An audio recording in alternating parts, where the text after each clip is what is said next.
shirt, laughing in the churchyard, helping with the work. They called him Handsome Devil long before they knew he was a killer. His smile disarmed, his voice soothed, and his presence felt safe to safe. In crowded rooms and quiet DMS, he listened more than he spoke, learning fears, routines, secrets. By the time the bodies surfaced, stitched together by coincidence and silence, it was already too late. No fingerprints, no witnesses, only a pattern hiding behind charm. Each victim trusted him. Each encounter ended the same way, with a goodbye that sounded ordinary and a disappearance no one questioned. Evil didn't break in wearing a mask. It knocked politely, smiled warmly, and was invited inside. No cult, no followers, no prison, just a boy, a moment, and the first lie that worked. This is not the season where Evan Cole becomes a killer. This is the season where he learns who he can be. I'm Mr. Vanny. Welcome to our channel, Crime Chronicle 1. Handcuffed, head down, still polite with the chief. Yeah, I did it, he admitted like he's reading off a brief. Whole town froze mid-breath. Priest dropped the Bible, teacher grabbed the chest. Reporter on the corner looking lost in the lens. How do you feel, Month? Evan Cole grew up in a house that looked perfect from the outside. White fence, trimmed hedges, a mother who smiled at neighbors and cried behind closed doors, a father who believed silence was discipline. Nothing dramatic, nothing headline-worthy. That was the point. Evan learned early that pain didn't have to be loud to be total. At 8 years old, he discovered something important. When he smiled, adults softened. When he spoke calmly, arguments ended.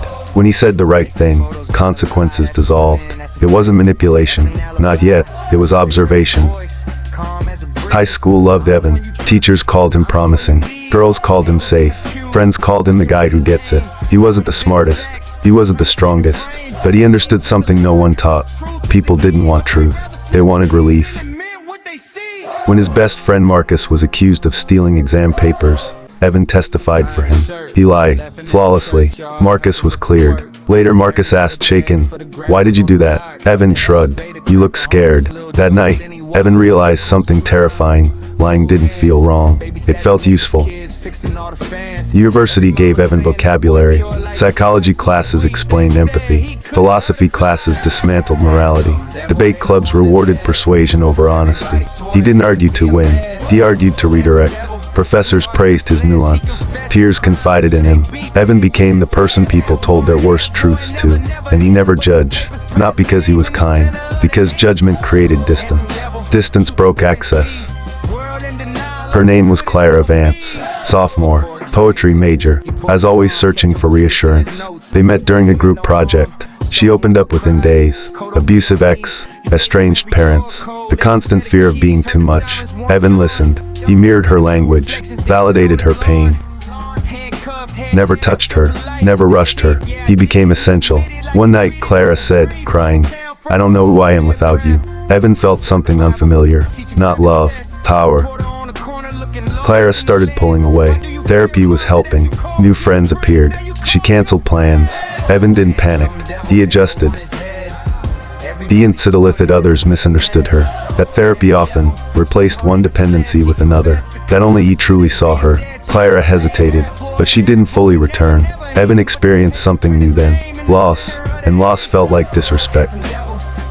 The idea arrived quietly. Not as violence. As logic. If Clara left, she would suffer. If she stayed, she would grow independent anyway. If she disappeared, she would remain perfect.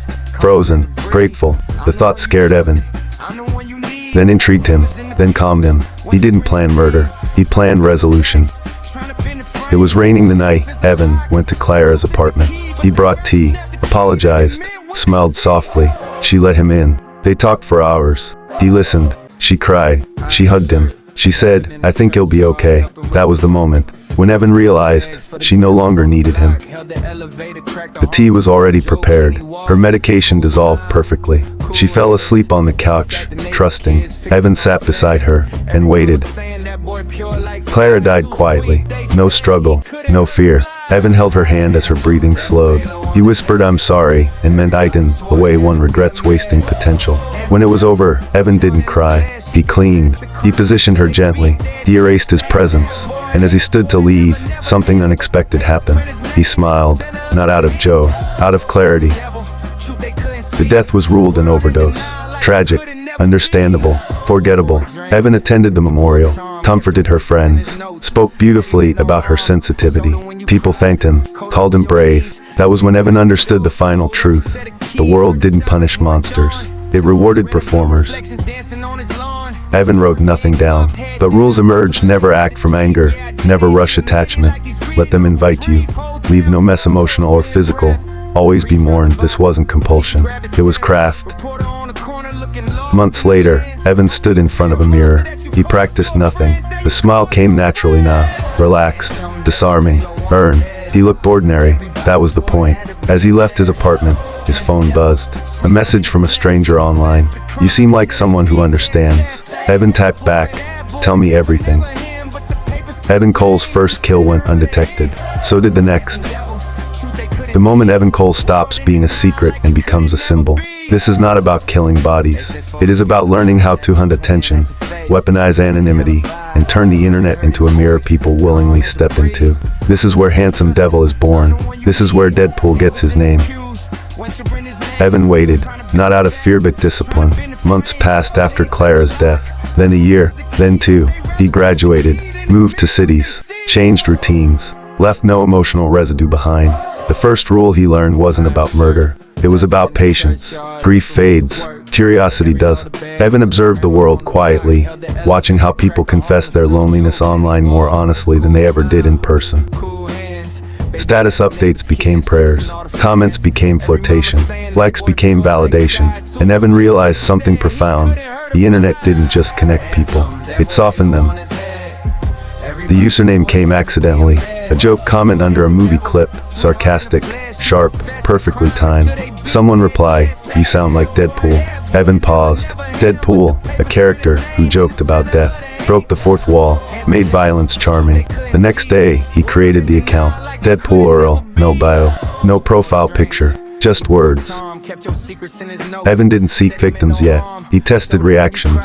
He posted jokes that cut just close enough to truth. He commented thoughtfully on posts about depression but never too deeply. He asked questions people wanted to answer. Most importantly, he listened. He tracked which replies earned gratitude, which jokes earned trust, which silences invited confession.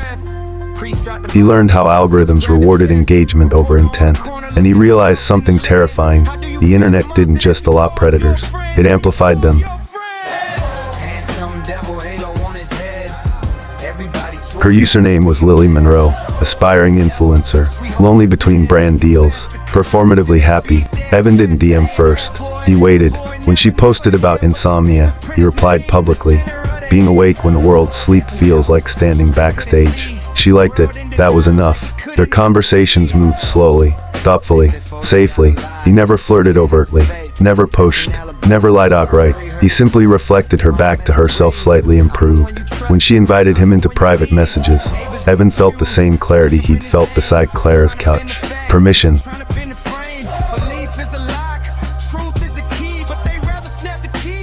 The season does not show the act, it shows the aftermath. Police photos, media speculation, online grief. Lila's death was ruled tragic, but Evan saw something else. The comment sections exploded. People mourned her, shared memories, quoted her posts, and beneath it all his reply remained. Pinned by the algorithm, thousands read his words. They didn't know him, but they felt him. That night, Evan smiled at his phone, not because he'd killed again, because the world had noticed. The account changed tone, sharper humor, darker insight, occasional philosophical posts that sounded profound without being precise. People fear death because it ends performance. The followers grew. Some joked, some argued, some confided. Evan never met them. He didn't need to. Attention became nourishment, and then inevitable rumors started.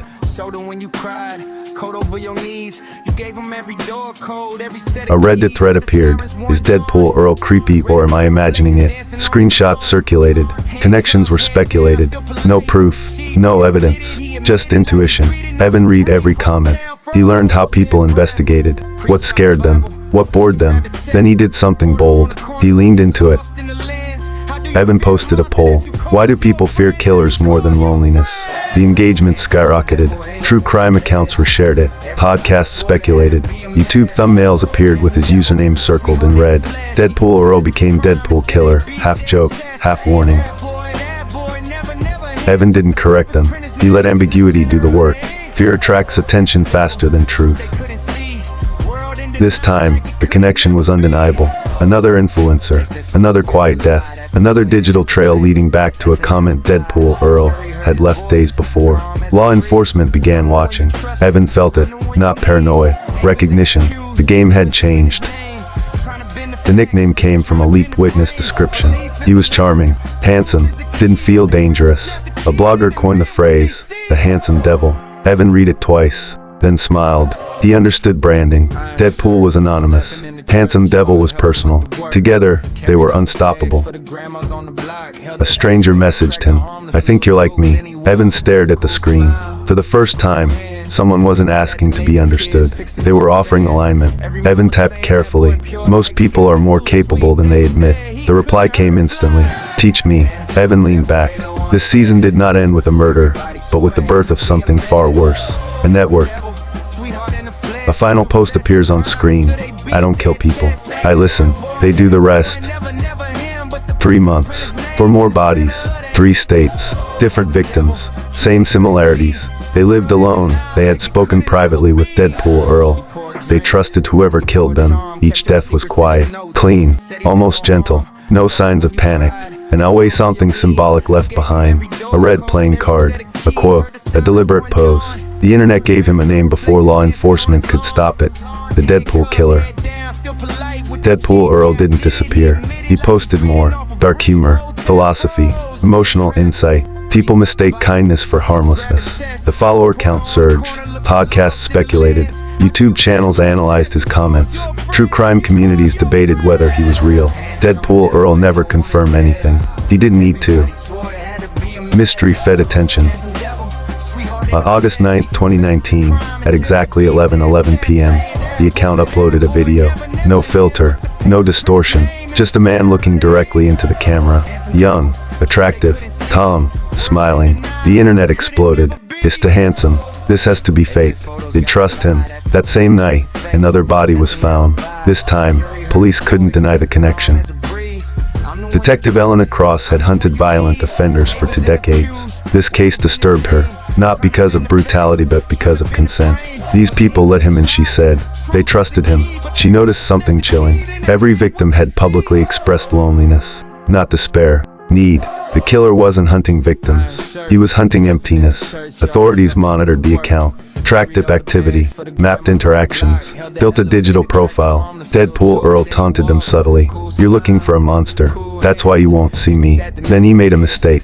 A single strand of hair. DNA. Enough. Evan Cole, 27 years old. Non-profit volunteer. Youth counselor. No criminal record. No history of violence. The same man from the video. The public backlash was immediate. He doesn't look like a killer. This is a setup. The police needed a villain. Evan smiled calmly as he was arrested. The same smile. Evidence filled the courtroom. Digital logs, encrypted messages, DNA. Evan never denied it. When asked why, he answered simply, because no one stops listening once you're charming. He showed no remorse, only understanding. He was convicted on all counts. Life imprisonment. The Deadpool Killer was officially over. Or so everyone thought. Then one final line appears. He was caught because he wanted to be seen. What happens when someone like him does? Whole town froze mid-breath. Priest dropped the Bible.